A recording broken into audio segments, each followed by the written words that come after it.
Praise the lord. మన పరిశుద్ధుడు విమోచకుడు యేసుక్రీస్తు వారి కనికరం కలిగిన నామమున ఈ రోజున దేవుని వాక్య ధ్యానం నాకు ప్రతి ఒక్కరికి మన ప్రభు పేరట ప్రైజ్ ద లార్డ్. ఆయా జాతుల్లో అలాగనే ఆయా దేశాల్లో ఉన్న ప్రజలందరికీ కూడా దేవుని సువర్తమానము తట్టి లేపుతా ఉంది. ఏమనంటే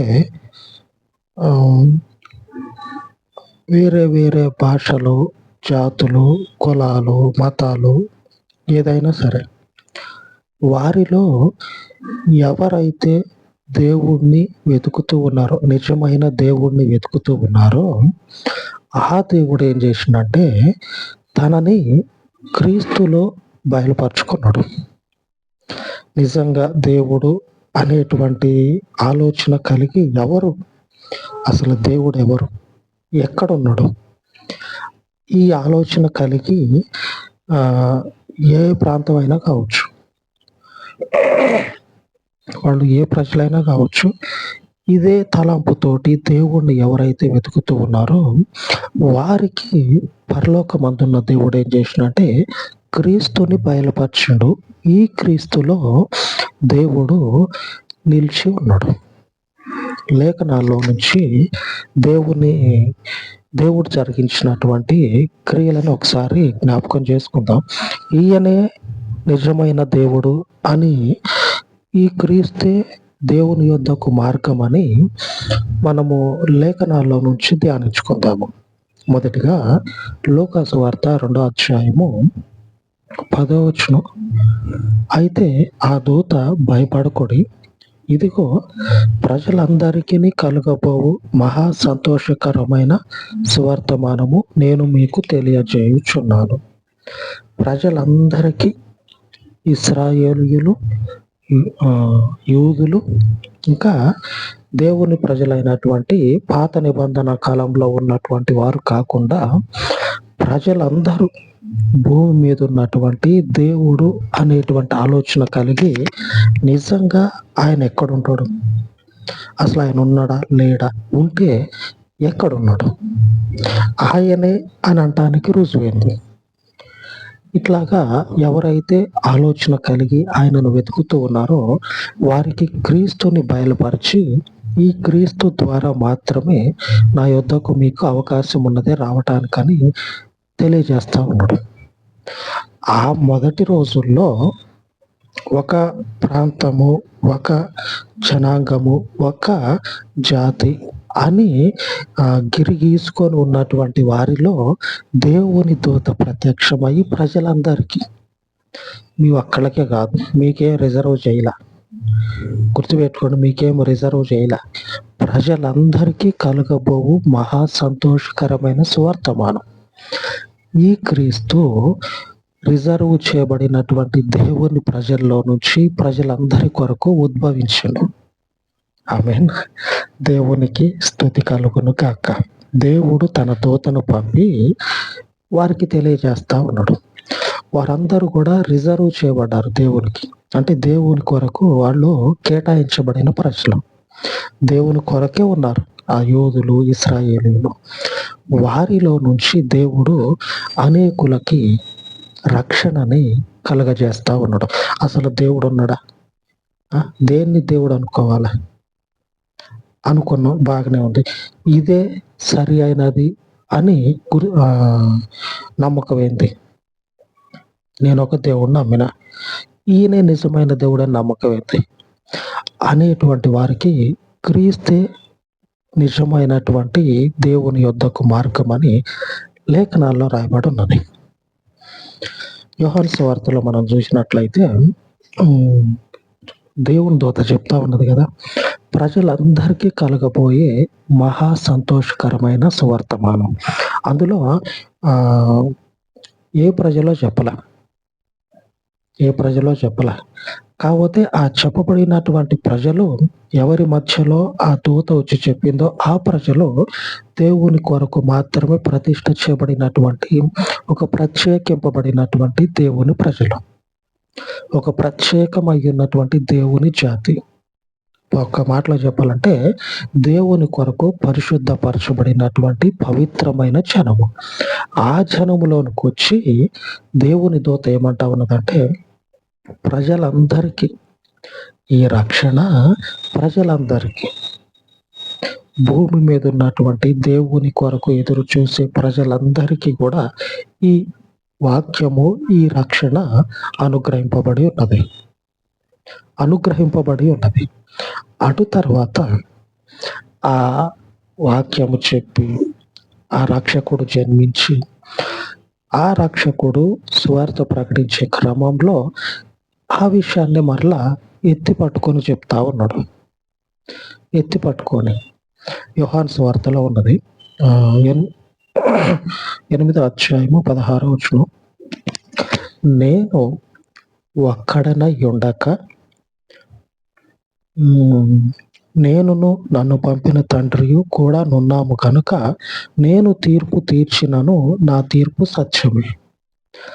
నేను ఒక్కడనే కాదు, నాతో పాటు నన్ను పంపినటువంటి దేవుడు అని చెప్పుకున్నాం కదా. ఎవరైతే దేవుని కొరకు కనిపెట్టుకొని ఎక్కడ దేవుడు ఉంటాడా అని చెప్పనని ఎదురు చూస్తూ ఉన్నారో వారికి యేసు ప్రభు వారు సమాధానం చెప్తా ఉన్నాడు.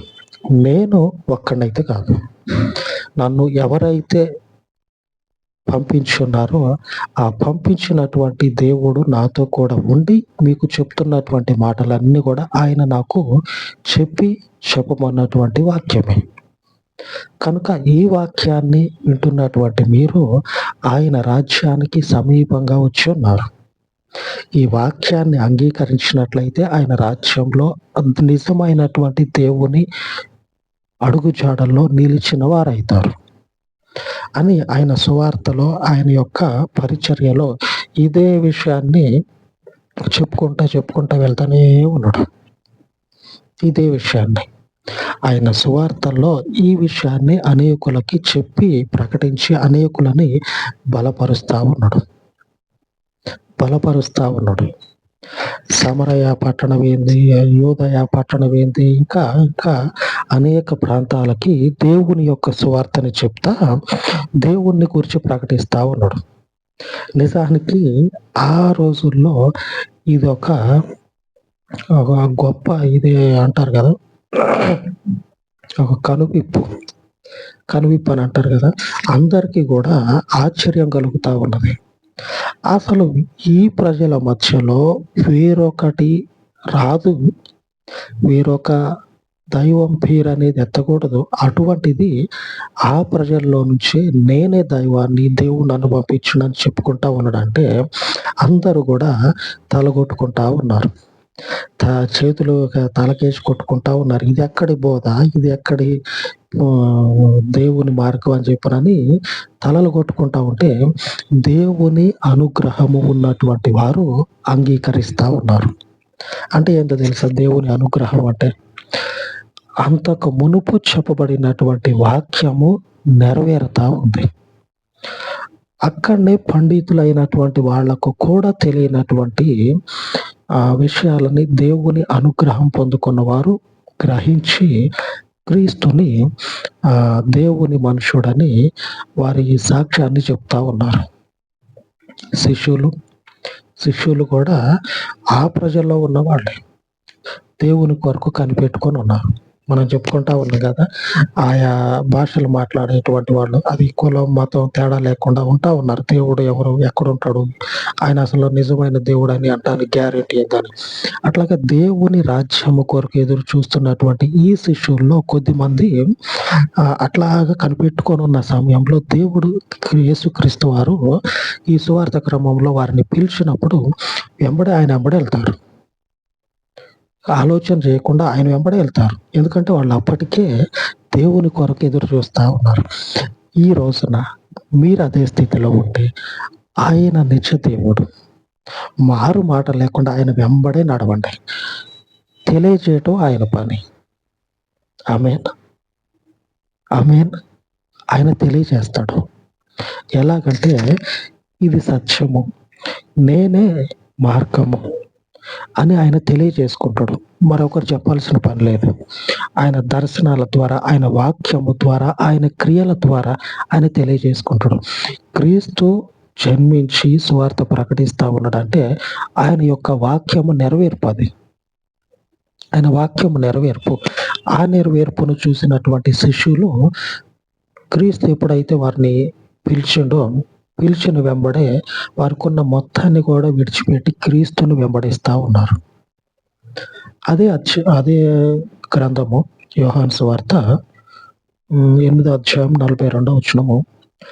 యేసు వారితో ఇట్లనెను, దేవుడు మీ తండ్రి అయిన ఎడల మీరు నన్ను ప్రేమింతురు. నేను దేవుని యొద్ద నుండి బయలుదేరి వచ్చి ఉన్నాను. నా అంతటా నేనే వచ్చి ఉండలేదు, ఆయన నన్ను పంపెను. ఇప్పుడు అర్థమైందా? నేను దేవుని చేత పంపబడ్డా. ఇదే విషయాన్ని అనేకులు మనుషులు చెప్పుకున్నారు. నేను దేవుని ప్రతినిధిని అని చెప్పుకున్నారు. అనేకులు నాకు ఎక్కడ చెప్పుకున్నారో తెలియదు కానీ వినటం అయితే విన్నా. నేను దేవుని ప్రతినిధిని, నేనే దేవుడిని అని చెప్పుకున్నటువంటి వాళ్ళు అనేకులు ఉన్నారు. కానీ వారు ఏమైపోయారంటే తర్వాత మనుషులకు సంభవించేదే వారికి సంభవించినప్పుడు కనుమరుగైపోయారు.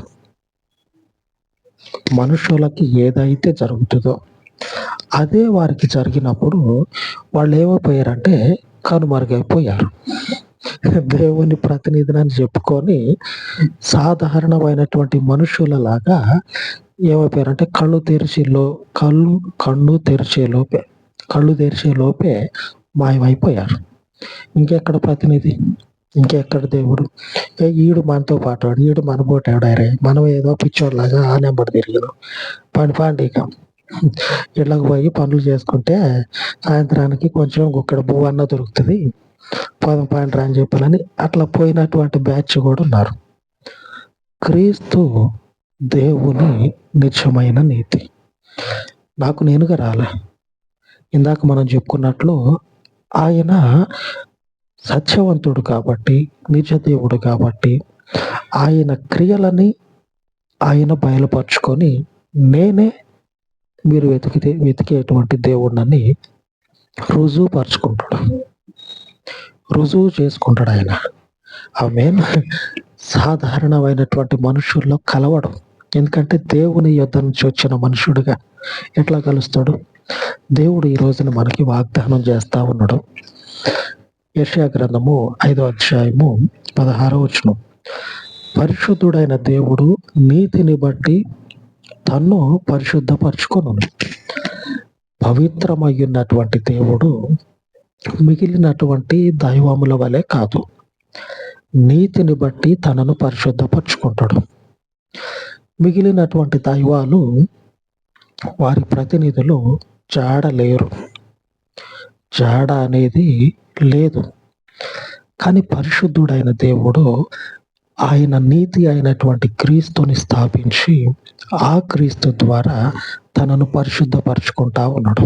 ఎందుకంటే క్రియలలో, కార్యములలో, శక్తిలో